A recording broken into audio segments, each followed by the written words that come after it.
It's another time out with Joy Ejisun. Something happened last month in my country. An incident happened in the school among some children that went on an excursion in another country. And some people started blaming the parents, the mother, the school, and it generated heated argument on social media. It trended for some time. So I decided to talk on it. So I did a live video on my timeline to address the issue from my own side as a teacher, a professional counselor. And I set a question before doing my live video that who should be responsible for the child's training? Is it the school or the parents? Some people responded by saying the school, some said the parents, some said mother, different kind of response. And this is my own stand. When you want to raise a child, raising a child is not the responsibility of the parents alone. There is the responsibility of too many groups involved. It involves, and that is what we call socializing a child. And what's the meaning of socialization? Socialization simply means the process of learning and behaving in a way that is acceptable with the society.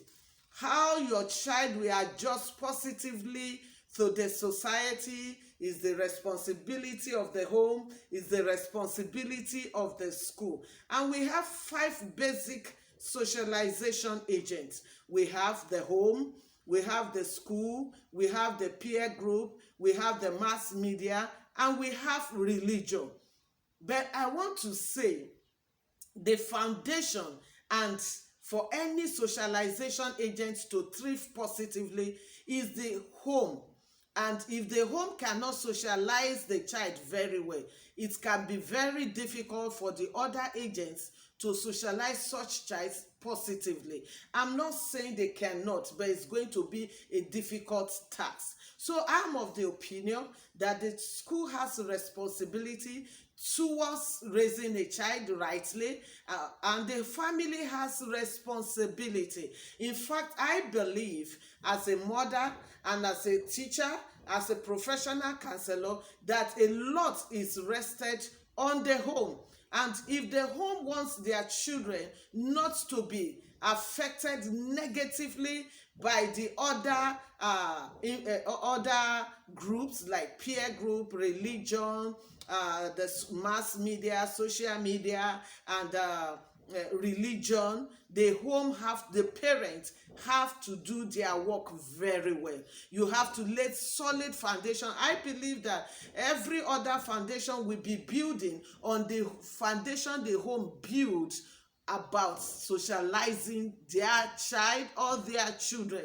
And now, number one, like I always say, whatever you want your child to be, any way you want them to behave, you are the first person to role model it. Why? The children likes to imitate. So if you want your children to be morally upright, not to be influenced socially negatively in the school or by religion or by social media, mass media, peer group, you have to role model what is right to your children. Number one tip, as parents, role model right things, good virtue before them. If you lay that foundation, it's going to help your child. But in a situation whereby you are not even role modeling what is right, then it's easy for those children to be influenced negatively in the school or by peer group or social media. So I'm saying that the foundation of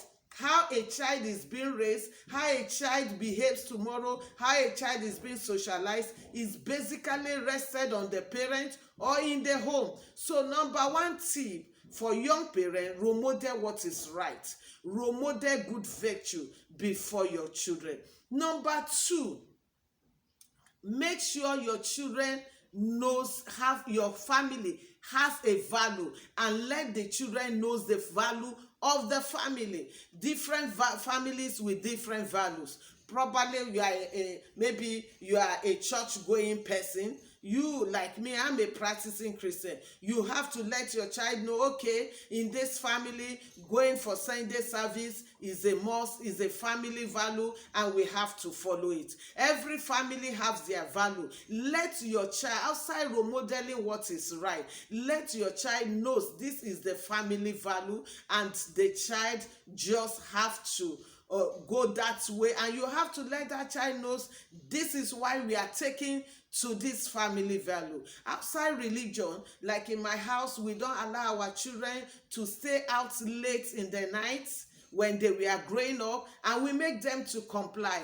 So you have to let your child knows the family value. Is it possible for your child to follow your family value? Yes, because I've read in the Bible, the sons of Rechabites, they don't take wine. So how do they know that they shouldn't take wine? It means they were told, they were taught very early. And I want to say, whatever is your family value, let your children know it on time, and let them get used to it. So when they go out and somebody is trying to introduce what does not really go well with the family value, what is negative to the family value, is going to help them to take a stand. And when you start teaching them family values, the Bible says teach them when they know nothing. Whatever you teach a child, that's how the child will grow up most often. People say they are tabula rasa. Yes, they are tabula rasa, but they have innate knowledge. And based on the fact that they are tabula rasa, some school of thought believes that whatever you write on them, that's what you will get. So I say you should teach them family values very early. If you don't teach them, the school can teach them what is against your family value. The religion, they might pick to might not be what you want. The mass media can influence them negatively, and the peer group. Remember, we have 5 basic socialization agents: family, that is the home, school, place of worship and religion, mass media, and peer group. And I'm saying that the home forms the basic foundation. You cannot underestimate the influence of the socialization process of the family. Another thing you should do if you want your children not to be influenced negatively, let your child, I say, you should be involved in your children. Be involved in your life, in the life of your children. Sorry. I was saying something. I said we have basic 4 parenting styles. We have authoritarian parenting style. We have permissive parenting style. We have the uninvolving parenting style. And we have the authoritative parenting style. No matter what, and we say the best parenting style is the authoritative style. I don't want you to use that parenting style that is not involved, the laissez-faire parent, the parent that does not care how the child feels. You don't know what is happening in their life. If you are not involved, somebody else can be involved, either positively or negatively, even against your wish. It can be in school, it can be peer influence, it can be mass media, it can be social media, it can be religion. So as you are raising your children, don't be a laissez-faire parent. Don't be a laissez-faire father, a laissez-faire mother. Be involved in the life of your children. Be involved in their emotions. Be involved in what they are doing. Know them. Don't assume that because my child is quiet, so it's okay. A child might be quiet, but the child might not be okay. The child might be learning what you don't, because some children have inquisitive minds. Some wants to exploit some things that you might not want them to exploit. If you are involved in their lives emotionally and otherwise, you will be able to guide them. So as a family, as a father, as a mother, be involved in the life of your children. Am I saying school don't have their roles? Yes, they have their roles. Yes, even when the school is teaching them the writing, there are other peer groups in the school that can influence them negatively. So if you don't do your basic work, they can be influenced negatively. So I want to say to parents, young parents, don't say I'm giving my child money and providing everything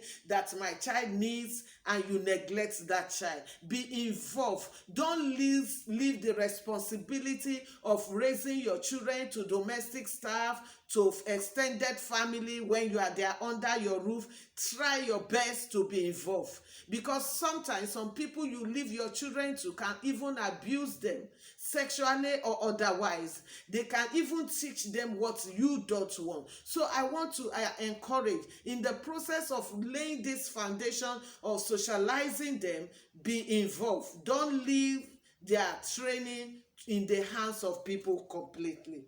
Another thing you can do as a family, as you are socializing your children, is that you should endeavor to know their friends. No matter how their age, children will mingle. Children will not just remain with you. As they step out of the house, know their friends. Be involved. Know the friends of your children as they are growing. Because when you know their friends, you will know what to do, how to guide them, and what they should do and what they should not do. I remember when my children were growing up, I allowed their friends to come home because I want to know who they are interacting with, because they say, show me your friend and I will tell you who you are. So if we are saying schools should be the one to train them, as good as that is, when they close from school, they will still come under our roof sometimes. So we still have our responsibility. And I believe our responsibility is major, because we are the one forming the foundation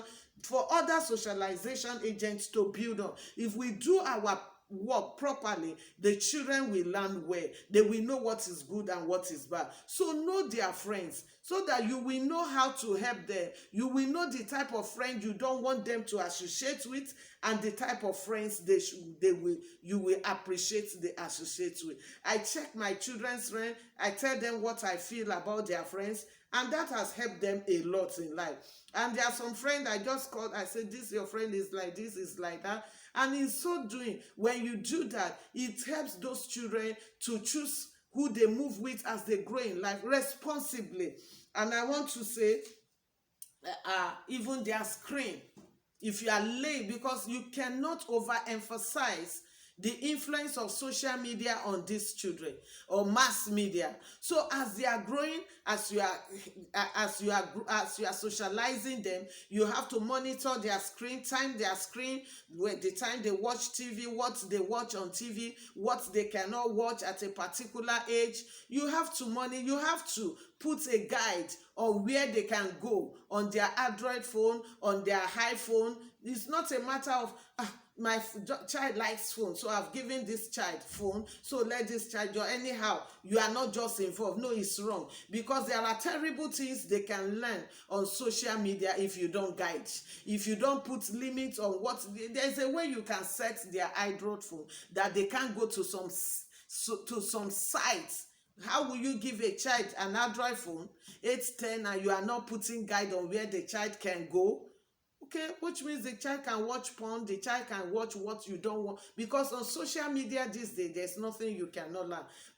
Good and bad, they are there. So I feel that if we don't want the mass media, the social media to influence them negatively, as we are laying this foundation for the other socialization agent, we should monitor the screen, monitor how they watch the screen, put a guide on their phone. And once in a while, there's nothing bad in checking what they watch, though you should put a guide. And there's a way to go about it now. There's a way to set their Google account and the rest, to know where they can go and where they cannot go on the screen. So I want to say, in spite of the fact that the school have their roles to play, I want to speak frankly to parents, straight up with parents, that a lot of responsibility is rested on them as a socialization agent for the children to grow and adjust positively to the society. I've seen so many things that some parents do on social. They see their children doing it. They do it in the presence of so many terrible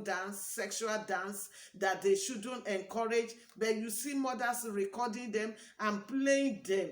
I don't think this is right. I see mothers giving babies babies alcohol, misbehaving on social media in the presence of their children. When they do this, what do they expect from these children when they grow up? That's why in the beginning I said parents should role model what is right before their children. So I'm here to say, parents, it's not all about the number of children that you can give birth to, but it's all about the number of children you can raise to adjust to the society positively.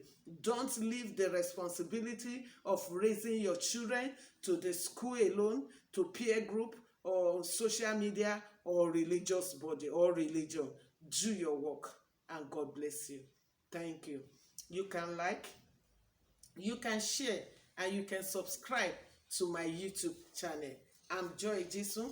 I'm a professional counselor, a writer, and author. Thank you.